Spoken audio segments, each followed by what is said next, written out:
आपका हमारे चैनल में स्वागत है। आज एनसीईआरटी की कक्षा 12 की पुस्तक के पाठ विश्व जनसंख्या वितरण, घनत्व और वृद्धि से प्रश्नोत्तर लिए हैं। इन प्रश्नोत्तरों का अध्ययन करके आप परीक्षा में अच्छे अंक प्राप्त कर सकते हैं। प्रश्नोत्तर शुरू करने से पहले अगर आपने हमारे चैनल को सब्सक्राइब नहीं किया है तो प्लीज़ इस चैनल को सब्सक्राइब करें और वीडियो को शुरू से अंत तक देखें ताकि आपको पाठ के महत्वपूर्ण प्रश्नोत्तरों की जानकारी हो सके, और वीडियो को अंत में लाइक और शेयर अवश्य करें। प्रश्नोत्तर हैं। पहले बहुविकल्पी प्रश्न संख्या 1 है, निम्नलिखित में किस महाद्वीप में जनसंख्या वृद्धि सर्वाधिक है? अफ्रीका, एशिया, दक्षिण अमेरिका, उत्तर अमेरिका। इसका उत्तर है अफ्रीका। दूसरा प्रश्न है, निम्नलिखित में से कौन सा एक विरल जनसंख्या वाला क्षेत्र नहीं है? अटकामा, भूमध्य रेखीय प्रदेश, दक्षिण पूर्वी एशिया और ध्रुवीय प्रदेश। उत्तर है दक्षिण पूर्वी एशिया। प्रश्न संख्या 3 है, निम्नलिखित में से प्रतिकर्ष कारक नहीं है? पहला है जलाभाव, दूसरा है बेरोजगारी, तीसरा है चिकित्सा / शैक्षणिक सुविधाएं और महामारियां। इसका सही आंसर है चिकित्सा शैक्षणिक सुविधाएं। प्रश्न संख्या 4, निम्नलिखित में से कौन सा महाद्वीप कुल विश्व जनसंख्या में द्वितीय है? उत्तर है, विकल्प दिए गए हैं, अफ्रीका, यूरोप, उत्तरी अमेरिका, दक्षिण अमेरिका। इसका उत्तर है अफ्रीका।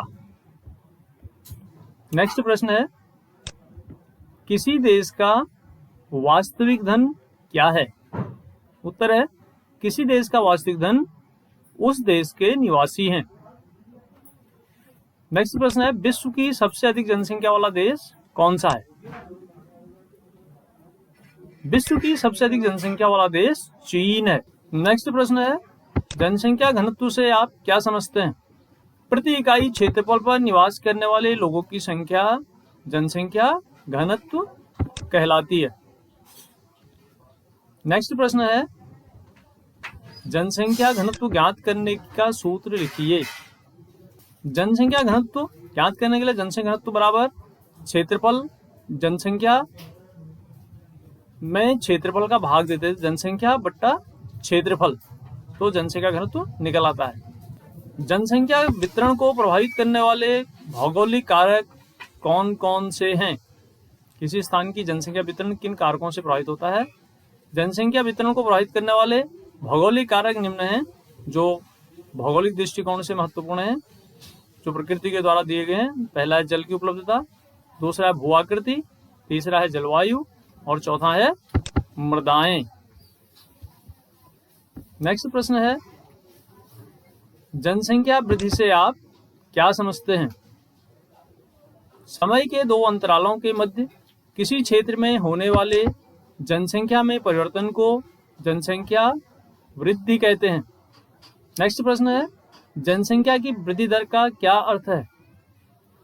जनसंख्या की वृद्धि दर जनसंख्या में होने वाला परिवर्तन है जिसे प्रतिशत में व्यक्त किया जाता है।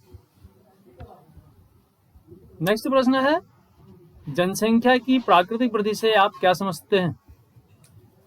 किसी क्षेत्र विशेष में दो समय अंतराल में जन्म और मृत्यु के अंतर से बढ़ने वाली जो जनसंख्या है उसको उस क्षेत्र की जनसंख्या की प्राकृतिक वृद्धि कहते हैं। नेक्स्ट प्रश्न है, जनसंख्या की प्राकृतिक वृद्धि कैसे ज्ञात की जाती है? किसी स्थान में जो जनसंख्या की प्राकृतिक वृद्धि है वो जन्म में से मृत्यु को घटा देने से प्राप्त की जा सकती है। नेक्स्ट प्रश्न है, भू आकृति किस प्रकार जनसंख्या के वितरण को प्रभावित करती है? जनसंख्या के वितरण को भू आकृति प्रभावित करती है। लोग उस स्थान में निवास करना पसंद करते हैं जो स्थान समतल और मैदानी होता है। ऐसे क्षेत्र फसल उत्पादन, सड़क निर्माण, सड़कों के लिए, निर्माण के लिए, उद्योगों के लिए अनुकूल होते हैं। पर्वतीय एवं पहाड़ी क्षेत्र परिवहन तंत्र के विकास में अवरोधक होते हैं, इसलिए यह क्षेत्र कृषि विकास एवं औद्योगिक विकास में अनुकूल नहीं होते। यही कारण है कि इन क्षेत्रों में कम जनसंख्या निवास करती है। नेक्स्ट प्रश्न है, जलवायु किस प्रकार जनसंख्या के वितरण को प्रभावित करती है?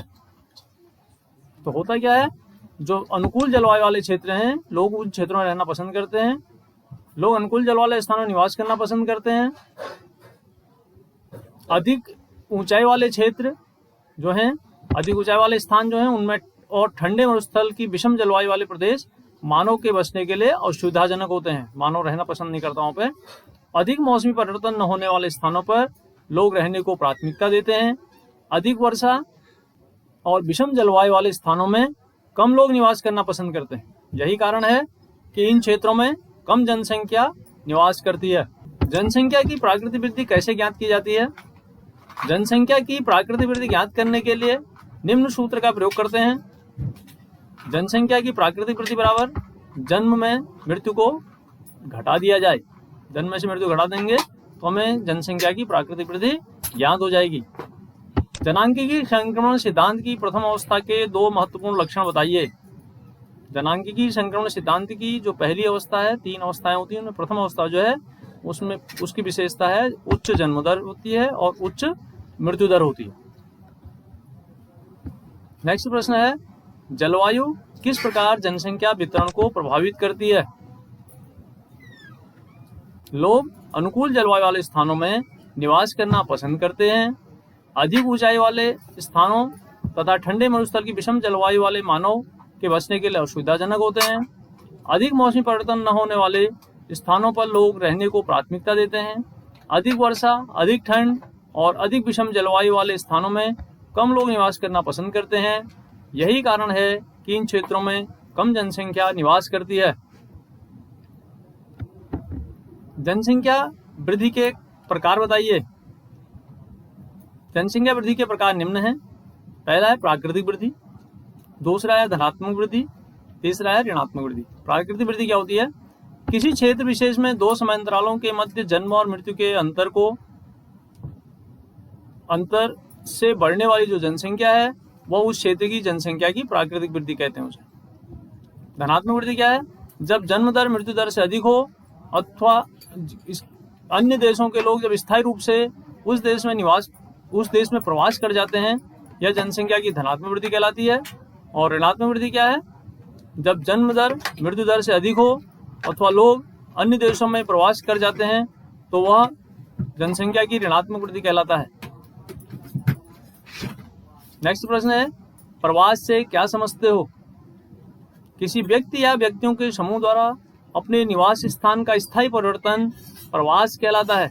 जब स्थायी रूप से व्यक्ति हट जाता है तो उसको प्रवास कहते हैं। प्रवास के कितने प्रकार हैं? प्रवास स्थायी हो सकता है, प्रवास अस्थायी हो सकता है या मौसमी हो सकता है किसी खास मौसम में। इसके अलावा प्रवास के 4 प्रकार अन्य प्रकार हैं, जैसे गांव से गांव की ओर, गांव से नगर की ओर, नगर से नगर की ओर और नगर से गांव की ओर। नेक्स्ट है, प्रवास का गंतव्य स्थान क्या होता है? जिस स्थान पर लोग विभिन्न अपकर्ष कारकों के कारण आगमन करते हैं वह स्थान प्रवास का गंतव्य स्थान कहलाता है। प्रवास द्वारा गंतव्य स्थान की जनसंख्या बढ़ जाती है। नेक्स्ट है, प्रवास का उद्गम स्थान क्या होता है? जब लोग एक स्थान से दूसरे स्थान पर जाते हैं तो वह स्थान जहां से लोग गमन करते हैं प्रवास का उद्गम स्थान कहलाता है। नेक्स्ट है, आप्रवासी से क्या आशय है? प्रवासी जो किसी नए स्थान पर जाते हैं आप्रवासी कहलाते हैं। व्यक्ति एक जगह से जाता है तो आप्रवासी कहलाता है। और दूसरा प्रश्न है, आप उत्प्रवासी किसे कहते हैं? वह प्रवासी जो एक स्थान से बाहर चले जाते हैं उत्प्रवासी कहलाते हैं। नेक्स्ट प्रश्न है, वर्तमान में किस महाद्वीप की जनसंख्या लगभग स्थिर हो चुकी है? तो वर्तमान में जो यूरोपीय महाद्वीप है उसकी जनसंख्या लगभग स्थिर हो चुकी है। नेक्स्ट प्रश्न है, प्रतिकर्ष कारक क्या है, उदाहरण दीजिए।